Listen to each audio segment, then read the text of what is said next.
بسم اللہ الرحمن الرحیم الحمد للہ رب العالمین والصلاة والسلام علی اشرف الانبیاء والمرسلین نبینا محمد وعلی آلہ واصحابہ ومن تبعهم بإحسان الى یوم الدین اما بعد وعن عائشة رضی اللہ تعالی عنہا قالت كان النبي صلی اللہ علیہ وسلم يقبل وهو صائم ويباشر وهو صائم ولكنه كان أملككم لإربه متفق عليه واللفظ لمسلم وزاد في رواية في رمضان۔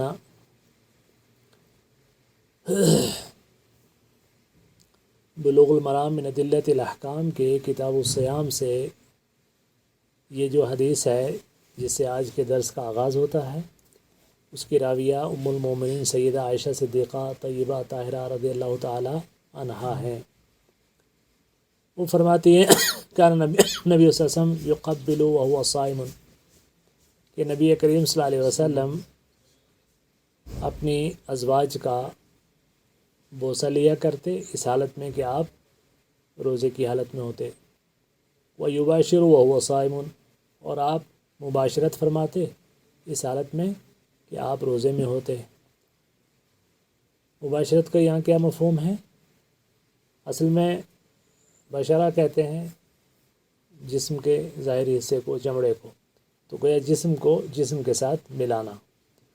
وہ مباشرت جو جماع کے معنی میں استعمال ہوتی ہے وہ اس سے مراد نہیں، ٹھیک ہے۔ وَلَكِنَّهُ كَانَ أَمْلَكُكُمْ لِإِرْبِهِ، لیکن وہ سب سے زیادہ اپنی خواہش پر قابو پانے والے تھے، ٹھیک ہے۔ اور یہ متفق علیہ حدیث ہے، اور اس کے لفظ جو ہے مسلم کے الفاظ ہیں، اور مسلم کے میں اضافہ مزید ہے وہ فی رمضان، یعنی یہ جو اما عائشہ جس چیز کا بیان فرما رہی ہیں وہ رمضان مبارک کا۔ اس حدیث سے دو تین چیزیں پتہ چلتی ہیں۔ پہلی بات تو یہ ہے کہ حالت روزہ میں، حالت صوم میں آدمی اپنی بیوی کو بوسہ دے سکتا ہے اور جسم کو جسم کے ساتھ بھی ملا سکتا ہے، لیکن وہ شخص کہ جس کو اپنے نفس پر کنٹرول ہو اور اس کو یہ ہو کہ وہ اس حوالے سے کسی روزے کی اس پابندی کا خیال رکھے گا جس چیز سے منع کیا گیا ہے، ٹھیک ہے نا، تو یہ اس سے یہ مسئلہ اس حدیث سے واضح ہوتا ہے، ٹھیک ہے۔ یہاں ایک اور پہلو ہے، اس کو ذہن میں رکھیے گا کہ کچھ لوگ اللہ کے رسول صلی اللہ علیہ وسلم کی جو کثرت ازواج ہیں اس کو ایشو بناتے ہیں۔ یعنی ابھی مجھے ایک صاحب کا فون آیا، انہوں نے کہا کہ کیا اللہ کے رسول صلی اللہ علیہ وسلم کا بھی حرم تھا؟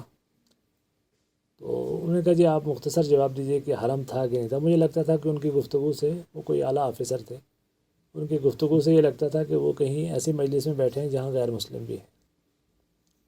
اور لفظ حرم کا اطلاق عام طور پر آپ نے دیکھا ہوگا لٹریچر میں بادشاہوں کا حرم کہا جاتا ہے، جو ان کی کنیزیں اور باندیاں اور بیویاں انلمیٹڈ ہوتی تھی، 200 300۔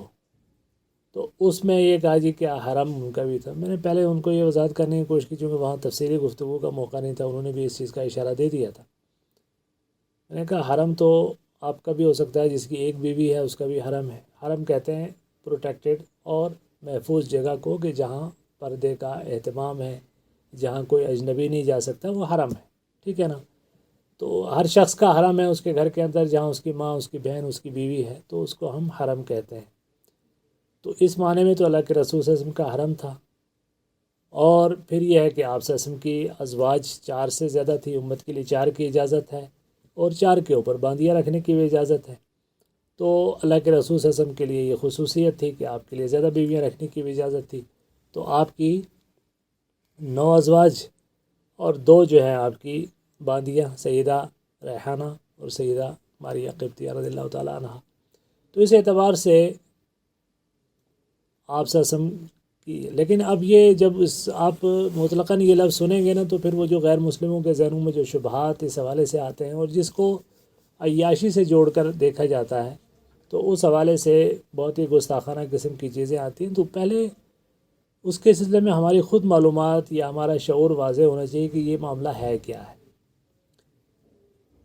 پہلی بات تو یہ ہے کہ کسی بھی معاملے کو اس عمومی اس کلچر سے اور اس ماحول سے ہٹا کے آپ سمجھ نہیں پاتے۔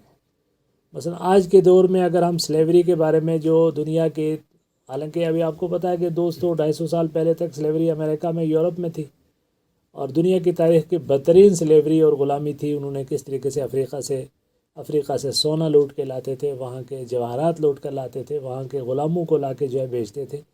تو اسلام نے تو 1400 سال پہلے ایسا ماحول بنایا کہ آہستہ آہستہ اس سلیوری کو ختم کیا اور ان کے غلاموں کے حقوق متعین کیے. چونکہ وہ ایک ایسا اسٹیبلشڈ قسم کا یہ انسٹیٹیوشن تھا کہ اسے ختم نہیں کیا جا سکتا تھا. جنگوں کا جو بین الاقوامی اس وقت جو اسٹیبلشڈ قوانین تھے اس میں بھی تھا کہ غلام بنایا جاتا تھا، اور خاندان در خاندان غلامی تھی. اگر غلامی ایک دم ختم کر دی جاتی تو وہ لاکھوں لوگ جو ہے بالکل بے گھر، اور ان کا کوئی کیئر ٹیکر نہ رہتا اگر غلامی ایک ساتھ بیک جنبش قلم ختم کی جاتی. یہ ایک بہت بڑا معاشی اور سماجی اور سوشل ایشو بنتا اگر ان کو فوراً وہ ختم کر دی جاتی. ان کو گریجولی ختم کیا گیا، ان کے لیے قانون بنائے گئے.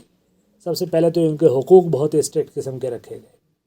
ان حقوق کی پابندی، کچھ لوگ عورتیں باندی کے طور پر رکھ کر پھر ان کو آگے پیشہ کرواتے تھے، اس پر پابندی لگا دی گئی. پھر مختلف قسم کے چھوٹے چھوٹے اگر گناہ بھی ہوئے ہیں تو اس کے کفارے کے طور پر غلام آزاد کرنا. جھوٹ کے سلسلے میں رمضان میں جو ہے روزہ کی اگر کوئی یعنی کتنے مسائل ایسے ہیں کہ جس میں غلام آزاد کرنے کا مسائل. تو یہ سارے کے سارا، اور زکوٰۃ کے مصارف میں بھی جو ہے ایک مصرف رکھ دیا گیا خاص طور سے کہ آپ غلام آزاد کرانے میں بھی اس کو خرچ کر سکتے ہیں. تو اس طریقے سے اسلام نے اس کو ڈسکریج کیا، اس رسم کو، اور آہستہ آہستہ ختم کیا اور فطری انداز میں ختم کیا. کوئی غیر فطری ریولیوشن نہیں تھا کہ آپ کہہ دیا اور ختم ہو گیا، نہیں، بلکہ بہت ہی فطری انداز میں اس کو ختم کیا گیا. اور یہی وجہ ہے کہ حضرت عمر کا دور آتے آتے ماحول اتنی ترقی ہو گئی، آپ سوچیں کوئی بڑا وقت تو نہیں تھا نا. حضور کی وفات کے کچھ ہی عرصے کے اندر اتنی ماحول میں ترقی ہو گئی کہ مکے کا گورنر جو ہے نا، کیئر ٹیکر گورنر عبد الرحمن بن ابزہ ایک آزاد کردہ غلام ہے. آپ سمجھ سکتے ہیں مکہ جو پورے عرب کا مرکز تھا، شرافت النجابت کا مرکز تھا، کعبۃ اللہ کی تولیت کی وجہ سے اس قریش کو کتنی بڑی عزت حاصل تھی، اور اسلام نے ایسا کایا کلب کی کہ اسی مکے کے اندر ایک گورنر جو ہے وہ ایک آزاد کردہ غلام کو بنایا گیا ہے. اور پھر آپ ہندوستان کے اندر جو سب سے پہلا بادشاہ سلطان محمد غوری، اس کے بعد قطب الدین ایبک، اس کے بعد التتمش، یہ سارے غلام تھے. یہ سارے کے سارے کیا تھے؟ غلام تھے. تو ان کو کہتے ہیں جو ہے کیا کہتے ہیں، سلسلہ غلامان، medieval period of Indian history. اس کے وجہ میں کہتے ہیں یہ سلسلہ غلامان تھے. مغلز تو بعد میں آئے. تو یہ اسلام کی اس عادلانہ نظام کا کی برکات تھی. ایک مسئلہ آپ سمجھے غلامی کا. اسی سے ریلیٹڈ یہ تھا کہ جو کثرت ازدواج کا، کہ اللہ کے رسول صلی اللہ علیہ وسلم نے جو ہے اتنی ساری جو بیویاں رکھی تھی، اس کا کیا سبب تھا؟ اگر اس میں نفسانیت کا کوئی عنصر شامل ہوتا تو تاریخ کا مستند ترین ذرائع سے پتہ چلتا ہے کہ اللہ کے رسول صلی اللہ علیہ وسلم، آپ نے یہ تو جان لیا کہ قریش عرب میں سب سے شریف النسب لوگ تصور کیے جاتے تھے جاہلیت کے دور میں بھی. قریش کا بھی سب سے معزز گھرانہ حضرت یعنی عبد المطلب کا گھرانہ، اور عبد المطلب کا پوتا اس سے زیادہ معزز اور محترم کون ہوگا، جو خوبصورت شکل و صورت اور شرافت و نجابت میں بھی سب سے آگے، کہ دشمن بھی جو ہے ان کو صادق اور امین کہتے ہیں، اور ان کو یہ پیشکش کرتے ہیں کہ عرب کی خوبصورت ترین خاتون کا آپ تذکرہ کریں، ہم اس سے آپ کی شادی کرواتے ہیں. آپ اگر بادشاہ بننا چاہتے ہیں تو آپ کی بادشاہت کا اعلان کر دیتے ہیں.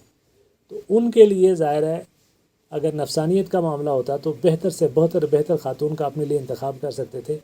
لیکن جو 25 سال کی خوبصورت جوانی میں جس خاتون کا شادی کے لیے انتخاب کیا گیا ہے وہ ایک 40 سالہ بیوہ خاتون ہے. 40 سالہ بیوہ خاتون ہے. اصل میں علماء نے لکھا ہے کہ یہ وہ چیز تھی کہ جو گویا اللہ تعالیٰ کی طرف سے، آپ سسم کے آپ بچپن دیکھیے کس طریقے سے اللہ تعالیٰ نے اس ماحول میں آپ کو بچا کے رکھا ہے، لاو و لعب سے، شرک کے ماحول سے، ہر چیز سے بالکل پاک رکھا ہے. 2 بار شق صدر کے واقعات ہوئے ہیں. تو گویا ایک لمحے پر اللہ تعالیٰ کی طرف سے گویا نگرانی ہے. تو شادی کی چوائس بھی گویا اللہ کی طرف سے ہے ساری کی ساری. وہ کس طرح کہ وہ وقت جب آپ کے اوپر وہ امانت کبریٰ نبوت کی ڈالی جا رہی ہے تو وہ وقت ایسا تھا کہ آپ کے گھر میں کوئی میچور خاتون ہونی چاہیے تھی، کہ جو صحیح معنی میں رفاقت کا حق ادا کرے، تو اس کے لیے سیدہ خدیجہ الکبریٰ کا انتخاب اللہ تعالیٰ نے کیا، اور ہوا بھی وہی۔ آپ نے سیرت کے واقعات میں پڑھا کہ جب اللہ کے رسول صلی اللہ علیہ وسلم تشریف لائے تو کس قدر آپ کے اوپر خوف کا ایک عالم تھا، تو اس وقت جو ہے انہوں نے کہا کہ کلا واللہ لا یخزیک اللہ ابدا انک لتحمل الکلا وتکسب المعدوم وتعین علی نوائب الحق، اور پھر جا کے اپنے جو ہے چچا بھائی ورقہ بن نوفل کو لے کر آئیں، ان سے پوچھا معلومات۔ تو یہ جو سنبھالنا اللہ کے رسول صلی اللہ علیہ وسلم کا، اور دعوت کے اس ابتدائی مراحل میں جب آپ کو یعنی عدیم النظیر قسم کی جو ہے وہ تکلیفیں جو اٹھانی پڑی، تو اس وقت بھی جو آپ صلی اللہ علیہ وسلم کو جو ہے ایک سہولت اور جو ہے سہارا حضرت خدیجہ کا رہا۔ تو یہ ایک اللہ تعالیٰ کی طرف سے ایک بہت بڑی گویا یہ ایک اللہ کی پلاننگ تھی۔ پھر اس کے بعد آپ تصور کیجئے کہ حضرت خدیجہ چلیے ٹھیک صاحب پہلی شادی کر لی، آپ اسے اللہ نہ کرے الیاذ باللہ کوئی بھی نام دے دیں، لیکن اس کے بعد تو ارمان ہی پورے کرنے، تو اس کے بعد کی جو خاتون ہے وہ کوئی اچھی یعنی کوئی نوعمر خاتون ہونی چاہیے، تو دوسری خاتون جن سے شادی ہوتی ہے سودا بنت زمعہ، وہ بھی بڑی عمر کی ہیں اور وہ بھی بیوہ یا مطلقہ ہیں، اس وقت میرے ذہن میں استحضار نہیں، اور یعنی وہ اتنی بڑی عمر کی ہو گئی ہیں کہ انہوں نے ایک موقع پر اپنی باری اب جو ہے دوسری خواتین کو دے دی کہ اب میں جو ہے میری باری دوسری خواتین کو۔ پھر اس کے بعد ساری کوئی ان میں مطلقہ ہے کوئی بیوہ ہے، واحد کنواری جو خاتون ہے جن کو اللہ کے رسول صلی اللہ علیہ وسلم کی رفاقت کے لیے مدینہ میں آنے کے بعد انتخاب کیا گیا، وہ سیدہ عائشہ ہے۔ وہ کیوں؟ اس کی حکمت علماء نے لکھی ہے کہ نبی کی خلوت اور نبی کی جلوت وہ امت کے لیے اس میں نمونہ اور اسوہ ہے۔ لقد کان لکم فی رسول اللہ اسوۃ حسنہ۔ یہ کہیں نہیں بتایا گیا کہ آپ کا صرف پرائیویٹ لائف میں اسوہ ہوگا کہ پبلک لائف میں اسوہ ہوگا، پتہ چلا کہ پرائیویٹ لائف بھی اسوہ ہے، پبلک لائف بھی اسوہ ہے، نمونہ ہے۔ اب کیا ہے کہ آپ کی پبلک لائف کے گواہ تو سب ہیں، لیکن آپ کی پرائیویٹ لائف کا گواہ کون ہے؟ تو اس وقت ایک ایسی وہ عمر کے جو سیکھنے کی عمر ہے، 9 سال کی عمر کہ جو سیکھنے کی جو اڈاپٹ کرنے کی عمر ہے، اس میں گویا شاگرد کے طور پر ایک زوجہ محترمہ کا انتخاب کیا گیا اور اللہ کی طرف سے انتخاب کیا گیا، اور وہ ہیں سیدہ عائشہ صدیقہ رضی اللہ تعالی عنہا۔ اور سیدہ عائشہ جو ہیں وہ باضابطہ پھر کیا کرتے ہیں کہ وہ پھر اس طرح کے پرائیویٹ چیزوں کا بھی خوبصورت الفاظ کے ساتھ اس کو روایت کرتی ہیں۔ اب یہاں ان حدیث کے الفاظ پر دیکھیے، کہا نبی صلی اللہ علیہ وسلم یقبل وهو صائم، یہ تذکرہ اب وہ حیا سے یہ نہیں کہہ رہی کہ وہ کون ہے۔ ایک روایت میں ہے کہ ان کے جو ہے وہ جو ہے بھانجے ہیں، وہ کہتے ہیں آپ تو نہیں تھی وہ۔ تو گویا اس طریقے سے آپ صلی اللہ علیہ وسلم حضرت عائشہ صدیقہ بڑے مناسب الفاظ میں اس پرائیویٹ زندگی جس میں امت کے لیے سبق ہے یا امت کے لیے اس میں مسئلہ ہے وہ بتاتی ہیں کہ اللہ کے رسول صلی اللہ علیہ وسلم جو ہے بوسہ لیا کرتے تھے ازواج مطہرات کا، اس حالت میں کہ آپ روزے کی حالت میں ہوتے تھے، اور جسم سے جسم ملاتے جب آپ روزے کی حالت میں ہو، لیکن آپ اپنے نفس پر سب سے زیادہ کنٹرول کرنے والے تھے۔ اور پھر آپ نے دوسری احادیث بھی دیکھی ہیں کہ اللہ کے رسول صلی اللہ علیہ وسلم جو ہے ایسے عورتیں آ کے پوچھتی ہیں طہارت کے مسائل، خاص طور سے حیض کے ایام ختم ہونے کے بعد پاکیزگی کی علامت کیا ہے، القصۃ البیضاء ہے، اس کی وضاحت خاتون نہیں سمجھ پائی، اللہ کے رسول صلی اللہ علیہ وسلم نے مبہم الفاظ میں بات بتائی تو وہ نہیں سمجھ پائی، تو وہاں جو ازواج مطہرات میں سے وہ بتاتی ہیں کہ اللہ کی بندش یہ آپ کے فرمانے کا یہ مقصد ہے۔ تو اس طریقے سے یا جو ہے غسل کے جو معاملات ہیں، سیدہ میمونہ کے ساتھ ایک برتن میں غسل کرنے کا مسئلہ ہے، تو یہ وہ چیزیں ہیں کہ جو اللہ کے رسول صلی اللہ علیہ وسلم کی خالص پرائیویٹ زندگی سے متعلق ہیں، تو ان کی روایت کرنے والی یہ امہات المومنین ہیں، اور اس میں بھی سیدہ عائشہ صدیقہ رضی اللہ تعالیٰ عنہا جو بہت ہی آئیڈیل اسٹوڈنٹ ہیں اور بعد میں آئیڈیل ٹیچر بنتی ہیں کہ وہ امت کو پھر جو ہے سبق بھی دیتی ہیں اور پڑھاتی ہیں۔ تو یہ ایک طرح کے اس حدیث کے اندر یہ پہلو، کل کی حدیث کی طرح آج بات تھوڑی سی لمبی ہوگی، لیکن یہ پہلو آپ طلباء کے لیے سمجھنا بہت ضروری ہے، خاص طور سے آج کے دور میں کہ جب جو ہے اس مسئلے کو بہت زیادہ اچھالا جاتا ہے، اور کبھی کبھی ایسی جگہوں میں ہم بھی بیٹھتے ہیں اور ہم اس چیز کو صحیح طریقے سے وضاحت نہیں کر پاتے ہیں۔ ٹھیک ہے، تو اب کچھ لوگ اس کو الزامی جواب بھی ایک ظاہر طریقہ ہوتا ہے، الزامی جواب کے ساتھ آپ وہی الزام ان کے سر پہ تھوپ دیجئے کہ صاحب ٹھیک ہے آپ اللہ کے رسول کے بارے میں یہ بات کہتے ہیں، یہاں آپ کے دیومالا میں فلانے جو پرانے بزرگ ہیں آپ کے مذہب کے، ان کے یہاں ہزار ہزار جو ہے وہ داسیاں یا دیویاں یا ان کا یعنی جو خواتین ہیں ان کا تذکرہ ہے، تو ظاہر ہے ہمیں وہ کچھ کہنے کی بھی ضرورت نہیں ہے۔ آپ یہ وضاحت کیجئے کہ اللہ کے رسول صلی اللہ علیہ وسلم کی زندگی پاک صاف ہے، اور اس سلسلے میں جو چیزیں تھیں وہ ان مقاصد کے تحت، اور اس عرب جو قبائلی معاشرہ تھا، عرب کیا تھا؟ قبائلی معاشرہ تھا، اور اس معاشرے میں یہ ہوتا تھا کہ جس رشتوں کا بڑا احترام تھا، رشتوں کا بہت احترام تھا، تو جس قبیلے اور جس خاندان میں رشتہ ہو جاتا تھا تو وہ ایک طرح سے ولا قائم ہو جاتی تھی، اس کے ساتھ ایک طرح کا تعلق قائم ہو جاتا تھا، تو وہ چیز آپ کو اپنی دعوت کے پھیلاؤ میں اور فروغ میں مدد دیتی تھی۔